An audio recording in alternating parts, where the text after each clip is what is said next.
কার ঘরে জানি আব্বা নাই, কার ঘরে জানি সাদের মা নাই রে আল্লাহ। কত রজনী মার ঘরে প্রস্রাব করেছি, মার কোলে প্রস্রাব করেছি, মা লাথি মারে আল্লাহ।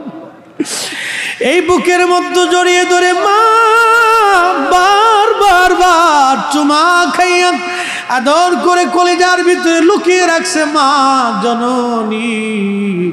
আজকে কবর দেশে চলে গেছে আল্লাহ। তুমি যদি ক্ষমা না করো আমরা কার কাছে যাব? তুমি যদি দয়া না করো আমরা কার কাছে যাব? এলাহি মাহফিলের খাতিরে আমাদের বাবা মার কবরগুলি জান্নাতের বাগান বানায় দাও। রব্বি রহমহুমা কামা রব্বায়ানি সগীরা বলছো তুমি কুরআনে।